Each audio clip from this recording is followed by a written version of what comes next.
সিঁদুর সিথির পরে তার অন্য জীবন বাসার স্নেহ মায়ার লাগলো পরশ মুগ্ধ শিমুল অজানাতে রঘুবাড়ি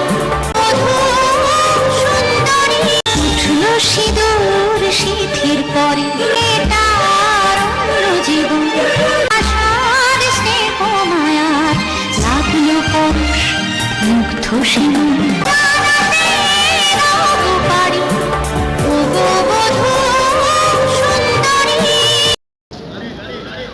আর কবে আসবি? আবার ঠিক নেই। ঠিক নেই। আমরা এখন বাঁকুড়া স্টেশনে, মা আর ভাই চলে যাচ্ছে, তাই জন্য মা আর ভাইকে ছাড়তে এসেছি। এখন মোটামুটি বাজে ঘড়িতে 4:30, 5:10 ট্রেন আছে। তো এই যে মা ট্রেনে উঠে পড়েছে। সাবধানে যাবে, অনেকে পৌঁছাতে। মা পৃথিবীর সবচেয়ে দৃঢ় সম্পর্কের নাম, সবচেয়ে পবিত্র ও মধুর সম্পর্কের নাম। মা, কখনো ভাবিনি তোমাকে ছাড়া আমি কোথাও চলে যাব বা কোথাও থাকব। আজ তোমাকে ছাড়া বহু দূর থাকতে হচ্ছে, খুব কষ্ট হলেও তোমাকে ছেড়ে থাকতে হচ্ছে। নমস্কার বন্ধুরা, ব্যানার্জি ফ্যামিলির আরও একটি ব্লগে তোমাদের সকলকে জানাই স্বাগত। আশা করি তোমরা সবাই ভালো আছো, সুস্থ আছো। তো আজকে মা আর ভাই চলে গেল, দেখতেই পেলে। মা যতদিন ছিল না ততদিন মনে হচ্ছিল যে না, কি বলবো, আমি হয়তো আগের মতো, আমার মনেই হচ্ছিল না যে আমার বিয়ে হয়েছে, আমিও কারোর মা, আমারও সংসার আছে। তো এখন চলে গেছে বলে মানে এই জিনিসটা বেশি করে ফিল হয়। যখন এসেছিল তখন মনে হচ্ছিল কখন আসবে কখন আসবে, আর চলে গেলে ঠিক এরকমটাই মনে হয়। যখন মানে অনেক দিন আসে না তখন একটা অ্যাডজাস্ট হয়ে যায়, কিন্তু আসার পরেই চলে গেলে তখন মনে হয় যে আমার আর কটা দিন থাকলে হয়তো ভালো হতো, ভালো লাগছিল না, মানে এরকমটাই হয় আর কি। মানে এখনও আমার বিয়ের 4 বছর হতে চললো, আমি এখনও বাড়িতে গেলে ফেরার সময় মানে ঠিক প্রথম দিন যেরকম বাবা মাকে ছেড়ে এসেছি ঠিক সেরকমটাই কষ্ট হয়।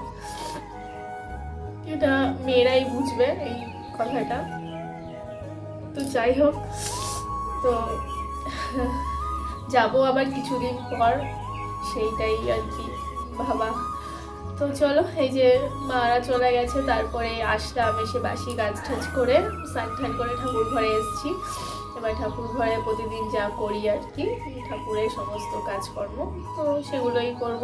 তো ভিডিওটা যদি ভালো লেগে থাকে তাহলে অবশ্যই চ্যানেলটা সাবস্ক্রাইব করে দেবে আর আমার পাশে থেকো, আমাকে সাপোর্ট করো। তো চলো ভিডিওটা শুরু করা যাক, আশা করি তোমাদের ভিডিওটা ভালো লাগবে।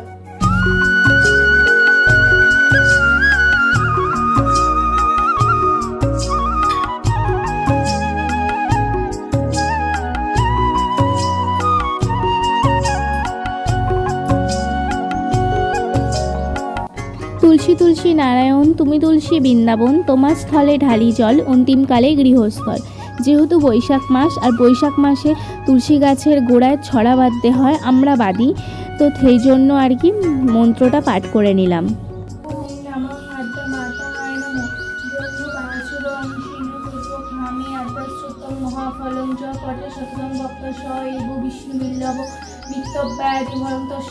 কিঞ্চিত কলৌ যুগে অপুত্র লোভেতে পুত্রতি পক্ষং শ্রবণং যদি তো মাস বন্ধন মুক্ত বিপ্রবক্তা সিনতিতে মৃত বৎসা জীববাস সম্মাসং শ্রবণং যদি নৌ সংকটের যুদ্ধে পঠনার্যাপ্তিতাং লিখিতাং স্থাপদে গেহে রাজ্ঞী চৌর ভয়ং কিঞ্চিত রাজস্থানী জয়ী নিত্যাং প্রসন্ন সর্বদেবতা পাপানি বিলঞ্জন্তি মৃত মুক্তি মহাফল ওং হিং ব্রহ্মাণি ব্রহ্মলোকে চ বৈকুণ্ঠ সর্বমঙ্গলা ইন্দ্রাণী অমাবর্তম্বিকা বর্ণালয় জমালয় কাল রূপা কুবের ভবনে শুভ্রা। তো বন্ধুরা দেখতে পাচ্ছ মালা গাচ্ছি, চেষ্টা করি প্রতিদিনই একটা দুটো করে মালা করে গোপুকে মা লক্ষ্মীকে দেওয়ার জন্য, কারণ যেহেতু আমি এদিকটা করি আর মাকে তো প্রতিদিন মালা দেওয়াই হয়, দেখেছো।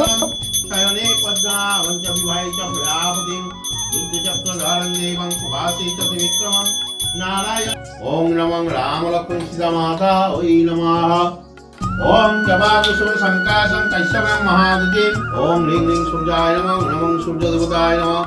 ওম নমঃ হ্রিং হ্রিং সূর্যায় নমঃ, নমঃ সূর্য দেবতায় নমঃ। এত ভারী জিনিস নিয়ে উঠবে না, তুমি বসো, ওখানে বসে বসে খেলো, বসো বসো। তো ঠাকুর ঘর করে চলে এসেছি, আর এসে দেখছি বরমশাই নিয়ে এসছে আমার ফেভারিট শোল মাছ আর হচ্ছে পরোটা। মাছ এখন শোল মাছটা ধুতে হবে, বাসনগুলো মাজতে হবে। বন্ধুরা, আজকে তোমাদের সাথে কাজের পাশাপাশি আমি শেয়ার করব আমাদের বাঁকুড়াতে কীরকম ভীষণ গরম বা কীরকম ওয়েদারটা রয়েছে। আর এদিকে সোনুর জন্য বসিয়ে দিচ্ছি হচ্ছে ওটস, তো এখন ওটস খাবে। আর ওদিকে দেখতেই পেলে বন্ধুরা, পাপা আমাকে দিয়ে দিল কিশমিশ। পাপা রোজ পুজো করে নেমে গপুকে যে কিশমিশ দেওয়া হয় ভোগে, সেই কিশমিশটা আমাকে দেয়, আমি খাই। তো বন্ধুরা, যেটা বলছিলাম, আমাদের বাঁকুড়ার ওয়েদার মারাত্মক। আমাদের বাঁকুড়াতে পুরো হাই অ্যালার্ট করে দিয়েছে, যেন দুপুরে মানে সকাল 10টার পর থেকে কোনো মানুষ বাইরে যতটা পারবে কম বেরোক। আজকে সকাল থেকে বাঁকুড়ার তাপমাত্রা এতটাই বেশি যে বাইরে পা রাখলে পুরো ঝলসে যাচ্ছে চোখ মুখ। আর সব থেকে আরেকটা বাজে ব্যাপার কি বলুন তো, বাইরে বেরোলে না এই গরম মানে হাওয়াতে লু এতটাই বইছে যে মানে নাকের পুরো একদম শিরা অবধি জ্বলে যাচ্ছে, এতটাই বাজে ব্যাপার। এই রকম পরিস্থিতিতে না মানে বাড়ির বাইরে মানুষ বেরোলে যে কোনো সময় অসুস্থ হয়ে পড়বে। মানে যা আর কি বিভৎস গরম আমাদের এই বাঁকুড়াতে, মানে 45 ডিগ্রি তো দূরে থাক, 47 ডিগ্রি অবধি উঠে গেছে, এতটাই তাপমাত্রা, মানে বাজে ব্যাপার। আর ওদিকে দেখো বন্ধুরা, আমি মাছগুলো ভালো করে ধুয়ে নিলাম। আর এদিকে যে বরমশাই বাজার থেকে নিয়ে এসছে শাক, এটা পুনকো শাক, তো সেটাই আর কি ভালো করে সুতির কাপড়ে মেলে জড়িয়ে রাখছি। এইভাবে শাক যদি রেখে দাও না, তাহলে শাক কিন্তু অনেক দিন ভালো থাকে। শাকের ভেতরে জলটা যদি একটা সুতির কাপড় বা খবরের কাগজের মধ্যে ভালো করে পেঁচিয়ে রাখো, তাহলে কিন্তু শাক ভালো থাকবে। তো যেটা বলছিলাম, চলো মাছে নুন হলুদ মাখাতে মাখাতে তোমাদের সাথে শেয়ার করি। আর এই মাছটা কিন্তু তেল, সর্ষের তেল, নুন হলুদ দিয়ে মাখিয়ে ম্যারিনেট করে রাখলে কিন্তু এই মাছের টেস্ট দ্বিগুণ হয়ে যায়। তো চলো, যেটা বলছিলাম, আমাদের কলকাতার তাপমাত্রা 41.7 ডিগ্রি অবধি পৌঁছে গেছে। আর আমাদের বাঁকুড়া মানে রাঢ় বাংলার অবস্থা তো মানে ছেড়েই দাও, ওটা বলার মতনই না, এত বাজে অবস্থা। এই অবস্থাতে বাঁকুড়ার পুলিশ মানে অ্যালার্ট করে দিয়েছে, পুরো অ্যালার্ট জারি করে দিয়েছে কি যে মানে 10টার পরে যত কম পারবেন বাইরে থেকে বেরোবেন। পুলিশদের পক্ষ থেকে রাস্তায় রাস্তায় চলছে মার্কিং, আর প্রত্যেকটা মোড়ে মোড়ে পুলিশদের পক্ষ থেকে রয়েছে জলপত্র, জলছত্র, কারণ মানে প্রত্যেকটা মোড়ে মোড়ে আর কি জলের ব্যবস্থা করা হয়েছে এই রাস্তার প্রত্যেক মানুষদের জন্য। আর এদিকে মাছটা 10 মিনিট ওরকম ম্যারিনেট করে রাখার পর আমি কড়াইয়ে তেল দিয়ে দিয়েছিলাম, দিয়ে মাছটা ভালো করে ভেজে নিচ্ছি। আর এদিকে মশলাটা করে নেব। আর জানো তো, বাঁকুড়াতে মানে প্রচুর জঙ্গল, এটা তো আমরা সবাই জানি, বাঁকুড়ার জঙ্গলের পরিমাণটা বেশি। তো বাঁকুড়াতে এই জঙ্গলে না এই গরমের জন্য দাবানলের মতো পরিস্থিতি হয়ে গেছে। এছাড়াও পথ চলতি মানুষের জন্য বাঁকুড়া পুলিশের পক্ষ থেকে, প্রশাসনের পক্ষ থেকে রয়েছে হচ্ছে মোড়ে মোড়ে জলের ব্যবস্থা। এটা আমার পার্সোনালি মনে হয় ভীষণ ভালো করেছে, কারণ আমরা পথ চলতি মানুষরা মানে সবসময় আমাদের জল তো আমরা ব্যাগে নিয়ে গরমে বেরোচ্ছি, কিন্তু যদি নাও বেরোই না, কাজের চাপে আমরা অনেকটাই ভুলে যাই এই ধরনের জল বা আমাদের প্রয়োজনীয় জিনিসগুলো নিয়ে যেতে। তো তার জন্য এই ব্যবস্থাটা ভীষণভাবে প্রয়োজন ছিল। বাঁকুড়া জেলা পুলিশ প্রশাসনের কাছে আমরা অসংখ্য কৃতজ্ঞ আর অসংখ্য ধন্যবাদ জানাই কি যে তারা এই ব্যবস্থাটা করেছে।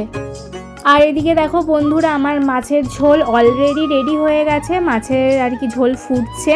আর এদিকে আমি পুনকো শাকটা ভেজে নিয়েছিলাম, সেই রকম কিছুই দিইনি, আলু আর বেগুন দিয়ে ভেজেছিলাম। আর তারপরে আর ভিডিওটা কন্টিনিউ করতে পারিনি, একেবারে সন্ধেবেলা মামুনি বানিয়েছিল দই বড়া।